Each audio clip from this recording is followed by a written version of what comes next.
बिहार के सभी आंगनवाड़ी सेविका सहायिकाओं का मेरे चैनल पर स्वागत। बिहार में आंगनवाड़ी सेविका सहायिकाओं का जो दर्द है उसे सुनने वाला, उसे समझने वाला कोई नहीं। आज बिहार में जो आंगनवाड़ी सेविका सहायिका हैं, 15 साल 18 साल हो गया, 20 साल हो गया आंगनवाड़ी में सेविका और सहायिका के पद पर कार्य करते हुए, लेकिन अभी तक किसी को भी समय से मानदेय नहीं मिलता है। जबकि पता है कि 9,000 और 45 रुपये मात्र मिलता है सैलरी। और ऐसे में अगर समय से भी नहीं मिले तो निश्चित रूप से चिंता का विषय है। तो मैंने कल एक वीडियो बनाया था जिसमें मांगा था लोगों से राय। तो जितने भी लोगों ने राय दिया, लगभग जिलों से, एक एक ज़िला से तो 15-15 लोगों ने राय दिया है कि हम लोगों को 4 महीने 5 महीने से सैलरी आई ही नहीं है, मानदेय आया ही नहीं है। कोई किसी का बच्चा भी मैसेज किया कि अंकल हमारी मम्मी को 4 महीने से नहीं आया है। कोई किसी का है कि हमारे यहाँ से 6 महीने का नहीं आया है। तो असमानता है, कहीं कहीं गया भी है तो 4500 है, तो कहीं पर 2 बार 4500 क्लियर ही नहीं हो पा रहा है। अब सवाल ये है, कहीं जो है पोषाहार जो मिलता है वो समय से नहीं मिल रहा है। इसी सब को परेशानी को लेकर के आंगनवाड़ी सेविका सहायिकाओं का 25 तारीख को धरना प्रदर्शन पूरे बिहार में ज़्यादातर केंद्रों पर हुआ। उसमें जितना भी मांगे रखी गई आंगनवाड़ी सेविका और सहायिका से, तो इसके लिए मैं उनको धन्यवाद देता हूं। जितने भी आंगनवाड़ी सेविका सहायिका हैं, तमाम सम्मानित बहनों को मैं धन्यवाद देता हूं। और जितने भी मांगे इन्होंने रखा है वो सब बिल्कुल जायज़ है, बल्कि और भी बेहतर रखना चाहिए था। लेकिन सोचिए कि इन्होंने बिल्कुल वही रखा जो इससे कम रखा ही नहीं जा सकता है।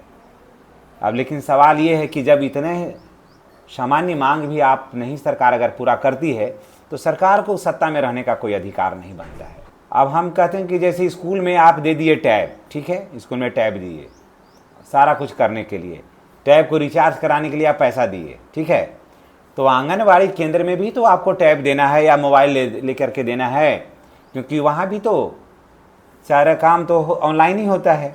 तो जब पहले जो आंगनवाड़ी में जो काम करती थी सेविका सहायिका, उन पर आपको भरोसा नहीं था, तो आप दुनिया भर का नियम नया थोप दिया आप वहाँ पर, ठीक है, थोप दिए। तो आप कहते हैं कि आप लोग अपना मोबाइल से काम करिए। तो अपना मोबाइल से काम कहाँ से करेंगे? आप 9,000 रुपया देवे करते हैं, 45 रुपया देवे करते हैं, तो उसी पैसा में हम मोबाइल खरीदें लोग कि अपना काम करें? फिर इसको रिचार्ज भी कराना है। ऐसे क्या हो रहा था, छोटा मोबाइल रखे हुए थे, 200 रुपये में रिचार्ज हो जाता था, कोई झंझट खिच नहीं था, क्योंकि जैसा इनकम है भाई वैसे हिसाब से चलता था। और आपका कहना है, सरकार का कहना है कि नहीं हम एकदम हाईटेक करेंगे, इसको डेवलप करेंगे। तो मुंह से कहने से डेवलप हो जाएगा? मुंह से कह दीजिएगा तो डेवलप हो जाएगा? ये डेवलप अगर करना है तो आपको तो पैसा देना होगा, खाली मुंह से करने से तो नहीं होगा। तो सरकार को चाहिए कि वहाँ मोबाइल को खरीदने के लिए कम से कम तो 25,000 रुपया आंगनवाड़ी सेविका और सहायिका को मिलना चाहिए। 12,000 रुपया 15,000 रुपया का कोई मोबाइल आता है तुरंत हैंग करता है। अगर आप 12 या 15,000 का मानते हैं कि मोबाइल भी खरीदे जाएगा तो तुरंत हैंग करेगा, 1 साल से ज़्यादा नहीं चलता है वो। कम से कम भी तो मोबाइल चलाने के लिए 25,000 रुपया चाहिए, मोबाइल खरीदने के लिए। तो सरकार को चाहिए कि कम से कम 25,000 रुपया मोबाइल खरीदने के लिए और 4,000 रुपया उसको रिचार्ज करने के लिए प्रति वर्ष, कहें कि 12×3=36 है ना, 3,300 रुपया का है, ऐसे ज़्यादा ही लगता है तो 300 रुपया का, तो 12×3=36, 4,000 रुपया रिचार्ज करने के लिए मोबाइल के लिए पैसा चाहिए और 25,000 रुपया चाहिए मोबाइल के लिए, मोबाइल खरीदने के लिए पैसा चाहिए। और वो भी कम आप मत खरीद के दीजिए, नहीं तो फिर स्कूल में भी टैब का क्या हालत है कहेंगे ना तो आपको आश्चर्य होगा। स्कूल में टैब का ये हालत है कि वो किसी काम का नहीं है, सिर्फ हाजिरी ही बना सकते हैं, उससे कुछ भी लोड नहीं होता है। लेकिन और टैब का कीमत कितना है जानते हैं? 55,000 रुपया। सोचिए, जो बाजार में उसे एप्पल का लेगा, टैब एप्पल का लेगा तो वो टैब मिल जाएगा आपको 28 से 30,000 रुपया में, और टैब को स्कूल में दिया कितना, मतलब 55,000 रुपया में। सोचिए, चार्जर का दाम है 2,200 रुपया, सोचिए, और जो चार्जर दिया है वो आपका एंड्रॉयड मोबाइल भी चार्ज नहीं होगा। और चार्जर से आप चाहिएगा ना स्कूल वाला से कि आप अपना मोबाइल चार्ज कर लें, तो नहीं होता, एंड्रॉयड मोबाइल नहीं होता, आईफोन का तो बातें छोड़ दीजिए, वो तो उठेबे नहीं करता। ये स्थिति है। तो सरकार को जहाँ पर जितना होता है वहाँ पर अपना सरकार मार लेती है। अभी देखिए डस्टबिन में क्या हुआ, 500 का डस्टबिन 15,000 में लिया गया है। सोचिए 500 से 1,000 का बाजार में सबसे बढ़िया डस्टबिन है, उसको 15,000 रुपया रखा गया है रेट। कितना घपलाबाजी होती है सरकार में, और सरकार बड़ी बड़ी बातें करती है। लेकिन वही जब कर्मचारियों को देने की बात होती है तो अब नहीं, तब तो कुछ भी नहीं होगा। तो देखिए अभी आंगनवाड़ी सेविका सहायिकाओं का 5 से 6 महीने का मानदेय बाकी है। शर्म करना चाहिए ऐसे में। सोचिए कहाँ से घरेलू काम होगा या फिर कहाँ उनकी ज़रूरतें पूरी होगी। इसलिए सरकार को चाहिए कि अगर सत्ता में हैं तो उसको समस्याओं के ऊपर त्वरित कार्रवाई करना चाहिए और समस्याओं का हल निकालना चाहिए।